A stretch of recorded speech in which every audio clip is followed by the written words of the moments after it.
¿qué hace? Si la persona siente que se le baja el azúcar, ¿qué hace? ¿Qué hace? ¿Qué hacen ustedes cuando sienten que la glucosa está baja? Aunque no la tienen, ¿eh? Comen, ¿no? La persona come. Entonces, si la persona está comiendo, ¿qué le va a pasar? Gana peso. También es el otro efecto adverso de las sulfonilureas. Hipoglucemia y ganancia de peso.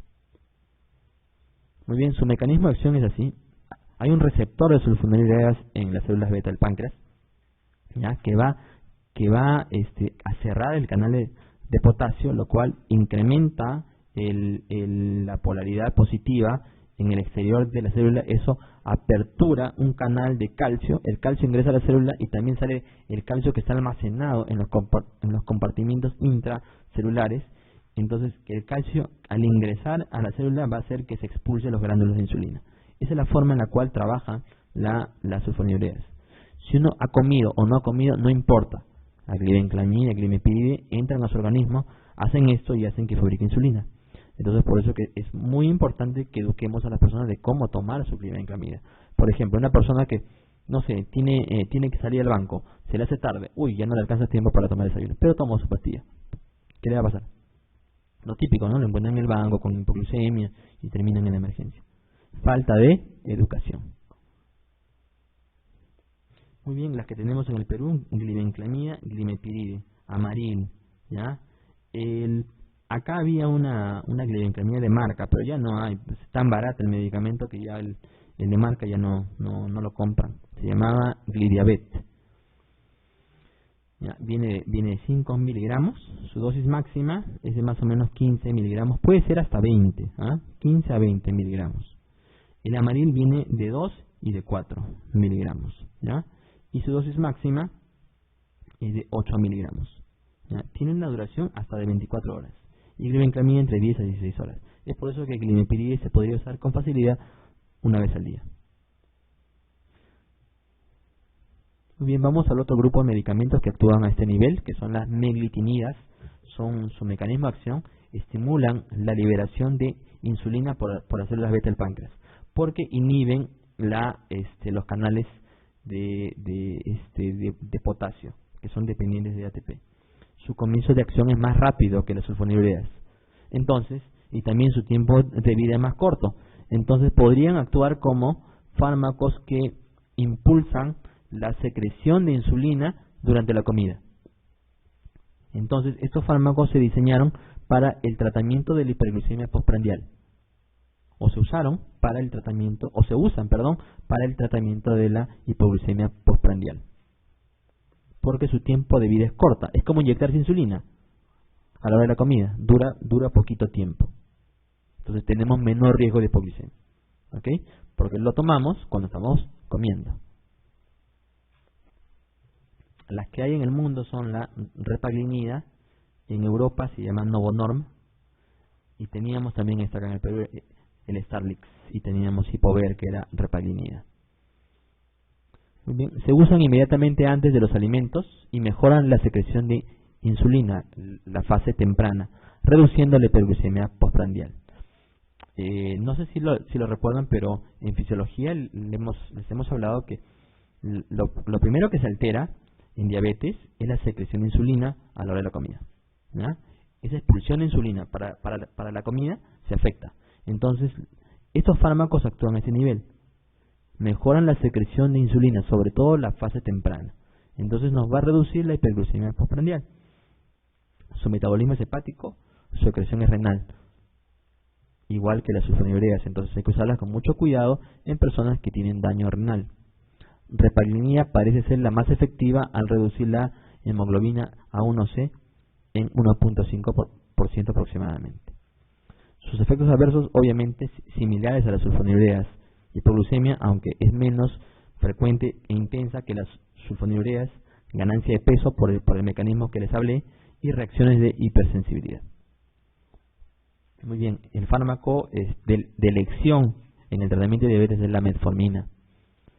¿Se acuerdan que antes, no sé si en clase, en pregrado ustedes les han dicho que la metformina está diseñada está destinada para las personas con sobrepeso, ¿no? Y la glibenclamida para las personas que están delgadas, ¿no? ¿Eso les han enseñado?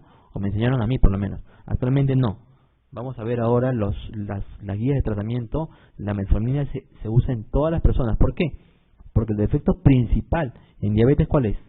Resistencia a la insulina. Entonces, este fármaco actúa mejorando o disminuyendo la resistencia a la insulina. Es un hipoglucemiante, inhibe la producción hepática de glucosa, la gluconeogénesis.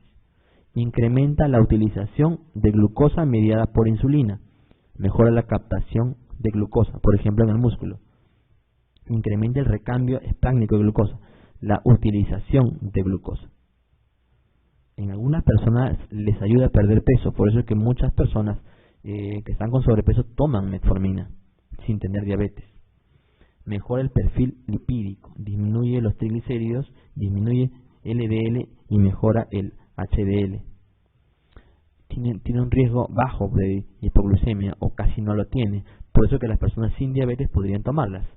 Por ejemplo, ¿qué grupo de personas toman metformina sin tener diabetes?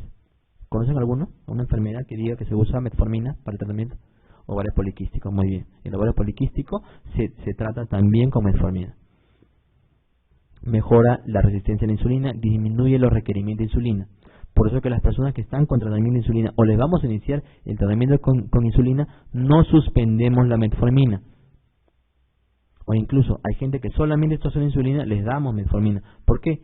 Porque disminuye los requerimientos al mejorar la resistencia a la insulina o disminuir la resistencia a la insulina.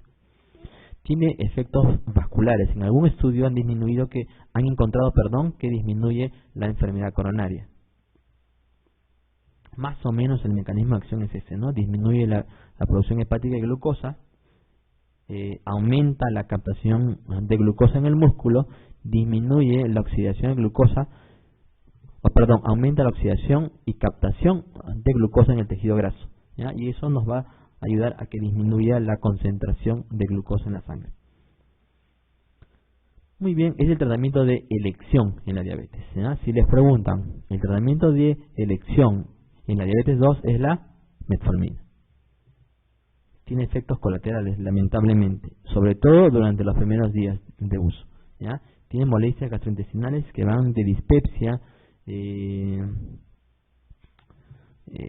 hinchazón en el abdomen, hinchazón en la barriga, distensión abdominal, hipoglucemia es muy raro y acidosis láctica es más raro aún, ¿ya? Sobre todo la hipoglucemia, ustedes les van a decir, no, doctor, yo tomo la metformina y se me baja el azúcar, la glucosa. ¿Qué pasa? Porque estas personas están tomando no solamente metformina, toman también glibenclamida. Hay que preguntarles eso, por favor. Le tienen miedo por su dosis, las personas tienen miedo a la dosis. Glibenclamida es esa pastillita que es pequeñita, tiene 5 miligramos, eso no me hace nada. En cambio la metformina, 850, 1000 miligramos, esa sí me está haciendo daño. Contraindicaciones en personas que tengan creatinina elevada, más de 1.4. 1.6 en varones, 1.4 en mujeres.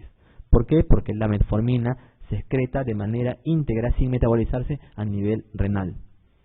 Hepatopatías activas, insuficiencia cardíaca, infarto agudo de miocardio, EPOC, ACV. ¿Por qué? Porque estos cuadros están asociados a hipoxemia.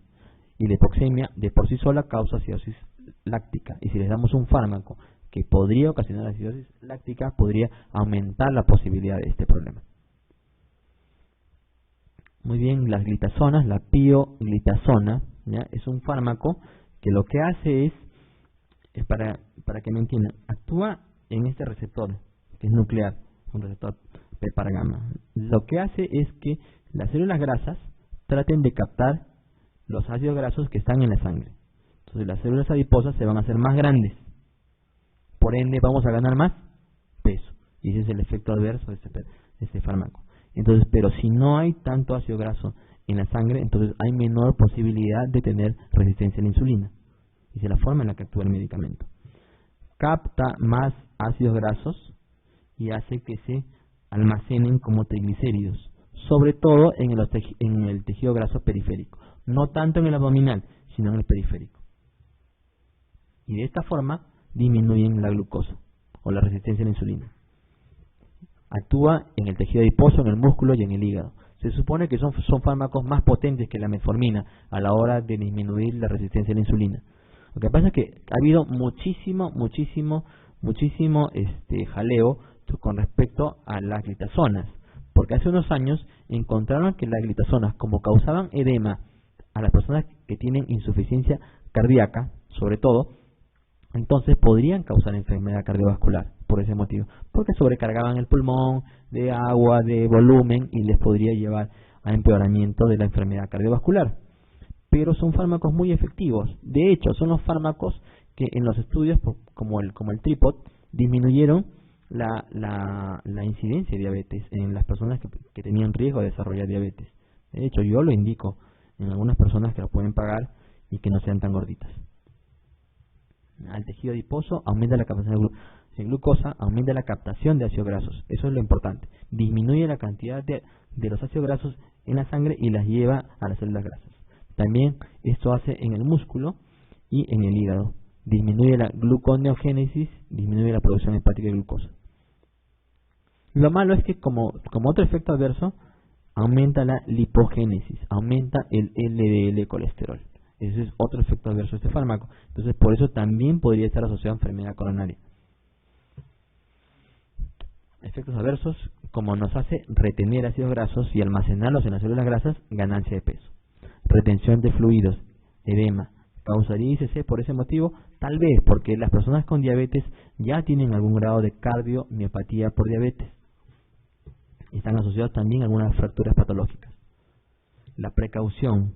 Hay que tener este fármaco que fue estudiado en el estudio Tripod, la troglitazona, ya fue retirada de mercado por asociarse a hepatotoxicidad fatal.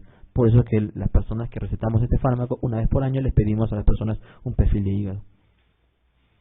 Muy bien, otro fármaco interesante son los inhibidores de la alfa-glucosidasa, que son el acarbosa y miglitol. Bueno, ya no están en el Perú, pero se los podían preguntar. Ya son fármacos, miren, a nivel del borde en cepillo de los intestinos, inhiben a la sustancia que va a absorber la maltosa, maltotriosa, dextrina, sucrosa, ¿ya? Entonces no se van a absorber, entonces vamos a tener menos glucosa, sobre todo postprandial. Pero como estas sustancias derivadas del almidón se van a quedar más tiempo en el intestino, las bacterias que normalmente viven en esa zona se van a alimentar, las van a metabolizar por glucólisis anaerobia. Entonces van a generar gases, van a generar dispepsia. Las incretinas. ¿Qué es el efecto incretina? ¿Lo conocen? ¿Lo han escuchado? ¿Saben qué es? Ya lo vamos a ver ahora. Las incretinas son hormonas ya que tienen que ver con el metabolismo de la glucosa, ¿ya? Que se producen en el intestino como respuesta al estímulo de la comida. ¿Ya? Estas incretinas viven unos minutos. ¿Por qué? Porque existe una sustancia que las destruye. Se llama dipeptidilpeptidasa 4, DPP4. Entonces, fabrican esta sustancia que aumenta la producción de insulina a nivel local en el intestino por la circulación esplácnica, pero vive poquito tiempo. ¿Por qué? Porque son destruidas por esta enzima, por esta proteína. ¿Cuáles son estas incretinas? El GLP-1, que es el que está actualmente en boga, que está actualmente en uso, y el GIP, que está todavía en investigación. ¿Qué es el efecto incretina? A ver, si yo les doy un alimento por vía oral, ¿ya? Vamos a tener una producción de insulina. Ustedes comen, no sé, un chocolate, les aumenta la glucosa, entonces eso es un estímulo para que se fabrique insulina. Pero si yo se los doy por vía endovenosa, la misma cantidad de calorías, se las doy por vía endovenosa, ese efecto no va a ser tan grande. En otras palabras, no se va a fabricar tanta insulina como por vía oral. A esta diferencia en la producción de insulina, en los 70 se le llamó efecto incretina. Después, obviamente, se descubrió que eran estas sustancias. Este efecto, esta producción de esas hormonas, ¿ya? En el intestino, el GLP-1, el GIP, está disminuido en las personas con diabetes. ¿Ok? Por eso es que como vimos en el octeto aminoso, vimos que el efecto incretina estaba disminuido. No solamente porque no se fabrica mucho, sino porque esas proteínas, esas enzimas que destruyen el GLP-1 están con mayor actividad. Es por eso que hay fármacos que inhiben a esa proteína, esta enzima, al DPP4. Entonces hacen que el GLP-1 se mantenga más tiempo en la sangre. Y por ende va a disminuir los valores de glucosa porque van a aumentar la producción de insulina. Inhibidores de DPP4: sitaglitina, vildaglitina, saxaglitina, linagliptina hay en el Perú. Este es el Januvia, el Galbus, el Onglyza y el Trayenta. Este no hay en el Perú. Y los análogos de GLP-1. Estos dos van a ingresar al mercado peruano. Se supone que era este año. Ojalá que sea este año. Victoza y Lixumia. ¿Cómo actúan estos inhibidores de DPP4? Acá les estoy poniendo un cherry de un laboratorio, ¿ya? Porque no encontré mejor imagen, mejor gráfico para que se pueda ver. Uno ingiere alimentos. Estos hacen que se fabriquen el GLP-1 y el GIP, que son rápidamente destruidos por el DPP4. Pero este fármaco, el Januvia o sitaglitina, inhibe esa proteína, entonces permanecen más tiempo en la sangre, aumenta la producción de insulina y disminuyen la producción de glucagón, que es otro efecto importante de esta GLP-1. Pero su efecto en disminuir hemoglobina A1C es menor.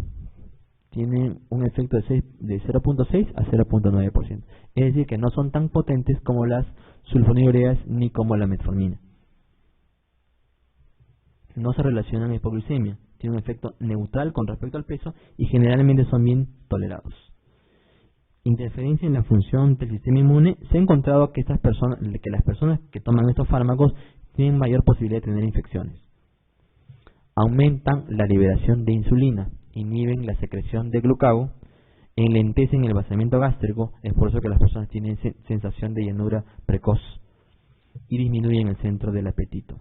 Algunas personas incluso pierden peso con este fármaco, o con estos fármacos. Muy bien, estos son los que hay acá en el Perú.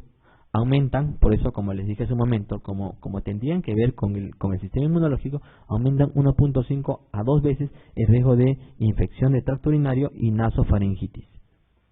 Causan cefalea, pero tienen acción neutra sobre el peso, a diferencia de otros fármacos como las sulfonilureas, que tienden a hacer que la persona gane peso. ¿Ya? Se debe corregir con respecto a la función renal, excepto linagliptina. ¿Ya? Este fármaco está diseñado para ser excretado por vía hepática, entonces el riñón no tiene nada que ver ahí. Entonces este fármaco se usa a dosis máximas en las personas con IRC. Muy bien, los GLP-1 tienen múltiples acciones, ¿ya? Disminuyen el vaciamiento gástrico, entonces disminuyen la entrada de glucosa desde el tubo digestivo, ¿ya? Y mejoran la saciedad. Disminuyen la resistencia a la insulina. Suprimen la secreción de glucagón,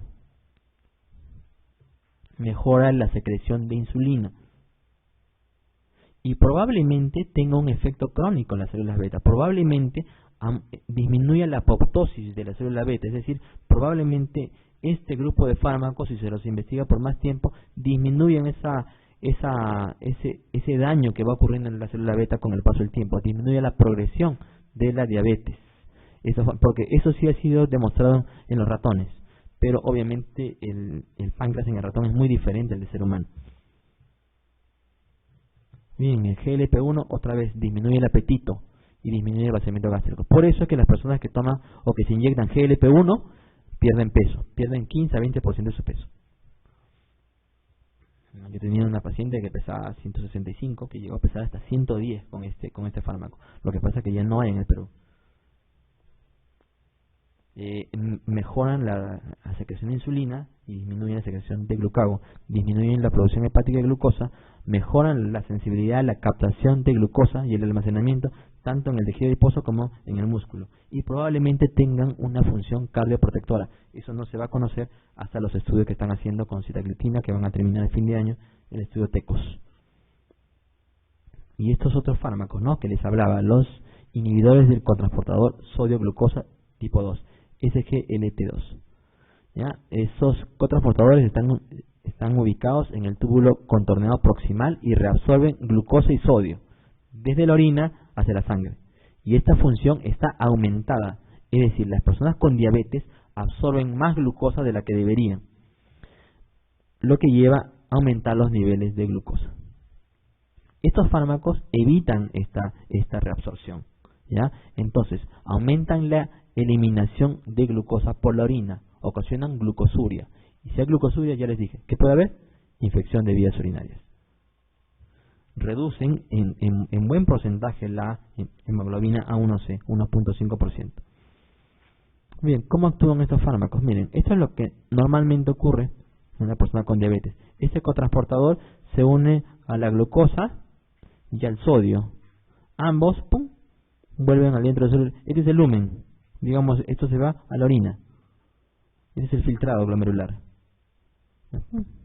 Reabsorben glucosa y sodio y los envían otra vez a los capilares, a la sangre.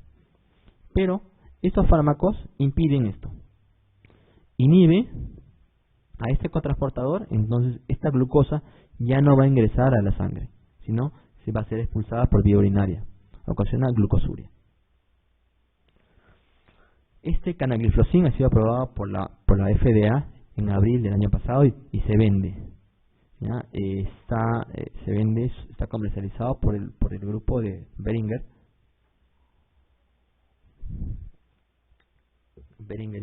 Ingelheim, que van a ser, probablemente estén el próximo año en el Perú. Dapagliflozin en espera de aprobación.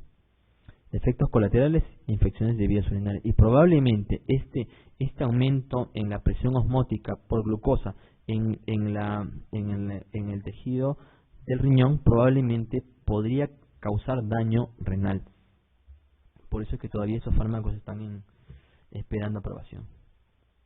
Muy bien, y el tratamiento más efectivo de la diabetes es con insulina. ¿Ya? Si les preguntan, ¿cuál es el tratamiento más efectivo en el tratamiento de diabetes? La insulina. ¿Ok? La insulina. Tenemos varios tipos de insulina. Las insulinas las vamos a dividir en dos grandes grupos. Por su origen, tenemos insulinas humanas, tenemos insulinas análogas. ¿Qué es un análogo? Es una insulina que por bioingeniería le han cambiado algunos aminoácidos para que tengan una acción más rápida, más corta o una acción más larga. Estas, por ejemplo, son insulinas ultrarrápidas, son análogos ultrarrápidos, que son la insulina Lispro, insulina glulicina, insulina aspártica o asparte. Las tres están en el Perú. Esta se llama Humalog, esta se llama Pidra y esta se llama Novorapid. Insulina rápidas o cristalina regular, que es la insulina que comúnmente usamos en las emergencias, cristalina o regular, que es la insulina humana. Y tenemos insulina de acción intermedia, que es la insulina NPH, ¿ya? Que también es una insulina humana. Las insulinas humanas son la insulina regular o cristalina y la insulina NPH. El resto son insulinas análogas, es decir que en el mercado hay más insulinas análogas que insulinas humanas. También por un tema de costos, obviamente. Y hay de acción prolongada, que son la insulina glargina, el Detemir y el Degludec, que incluso esta insulina que está en fase 3 de experimentación, aunque creo que ya tiene aprobación en México, ¿ya? Esta insulina se puede usar hasta una vez por semana. Pero estas dos insulinas, la glargina y el Detemir, están en el Perú. Esta se llama Lantus y esta se llama Levemir. ¿Ya? Estas insulinas se pueden usar una vez al día. Estas insulinas ultra rápidas, ¿para qué sirven? Para el tratamiento de glucosa postprandial. Evitan los picos de glucosa postprandial, así como conversábamos antes con los fármacos natilinida o repaglinida. Estas, las insulinas intermedias, evitan la hiperglucemia basal, es decir, nos mejoran la glucosa del ayuno. Y por su origen, ¿no? Como les comentaba, humanas, la insulina cristalina, NPH, y las análogos, Lispro, Humalog, Apidra, Novorapid, Lantus y Levemir. Otra clasificación de las insulinas es la regular. Eso quiero que vean, los inicios de acción. La insulina cristalina comienza a funcionar en más o menos a media hora a una hora después que se ha inyectado a una persona. Es por eso que a las personas que usan insulina R o cristalina les pedimos que se coloquen media hora antes de la comida. ¿Ok? Tienen un pico entre 1.5 a 5 horas y su duración es de 5 a 8 horas. Es mucho tiempo de duración.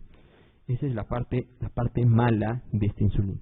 Su tiempo de duración puede ser muy largo. Entonces, entre comida y comida, a veces no pasan 5 horas, a veces no pasan 8 horas. Entonces, las comidas pueden ser muy próximas.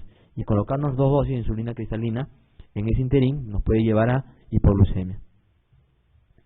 Estos análogos, que son los preferidos en la actualidad, también por un tema de costos, ¿no? Estas industrias farmacéuticas invierten mucho, se invitan a viajes, a todas esas cosas, ¿no? Entonces, estas insulinas también son muy buenas, inician a los 10 minutos, por eso es que se les pide que la persona se inyecte la insulina cuando va a comer. Tiene su comida frente a la persona y se inyecta. Tiene un pico de acción a la hora y no duran más de 4 horas. Entonces sí nos protege realmente el periodo postprandial. ¿Ok? Por eso que estas son las insulinas de elección de preferencia para el control de la glucemia postprandial. Tenemos la insulina NPH que inicia de entre media hora a 2 horas después que se ha inyectado. Tiene un pico entre 4 a 12 horas y tiene una duración muy variable. Esta duración en el NPH es muy variable. Es de 8 a 24 horas, pero principalmente de 10 a 14 horas. ¿Ya? 10 a 14 horas es en promedio la duración del efecto de la insulina NPH. Que pueden encontrar NPH a las 24 horas, a las 48 horas, sí, pero lo van a encontrar en cantidades muy pequeñas. ¿Saben qué significa NPH? ¿Se pueden preguntar eso? ¿Cuál es el significado de NPH? NPH significa protamina neutra de Hagedorn. Hagedorn fue la persona que trabajó en esta insulina y obtuvo protamina del semen del salmón. Tiene grandes cantidades de protamina para que esta insulina se polimerice, forme pentámeros y entonces dure más tiempo en el subcutáneo. Insulina de Temir, que inicia su acción entre 1 a 2 horas, no tiene pico, es decir, si no hay pico, la posibilidad de tener hipoglucemia es mucho menor. ¿Ya? Y su duración de efecto es de 10 a 18 horas. Podría usarse una dosis única, ¿ya? Podría, pero con la que sí normalmente usamos una dosis única al día, como insulina basal, es la insulina Glargina o Lantus. Esta comienza a funcionar entre 0.5 a 2 horas, tampoco tiene pico, es decir que su posibilidad de causar hipoglucemia es menor, y tiene una duración de efecto entre 20 a 24 horas. Es decir que esta sí se puede usar una vez al día. Y las insulinas inhaladas, que actualmente están de moda, ¿ya? Que tienen un efecto principalmente prandial, ¿ya? Se usa solamente para las comidas, aunque probablemente su duración sea un poco más larga. La insulina inhalada actualmente se llama Afrisa. Quien ha comprado los derechos de distribución es Sanofi y probablemente esté en el Perú el próximo año. Eso va a ser un gran avance, sobre todo en personas que usan insulinas prandiales, o personas que tienen diabetes 1 y se inyectan varias veces, 5 veces están inyectando al día. Es mejor que use una insulina inhalada, pero esta insulina inhalada, obviamente, como es una proteína inmensa de ese tamaño que entre al tejido pulmonar, ¿qué va a causar? Daño pulmonar. De hecho, hace unos años, el 2005, que yo era R1, en 2005 había una insulina, ya casi en comercialización, una insulina inhalada que se llamó Exubera, y se retiró el año 2008 porque causaba asma, causaba EPOC.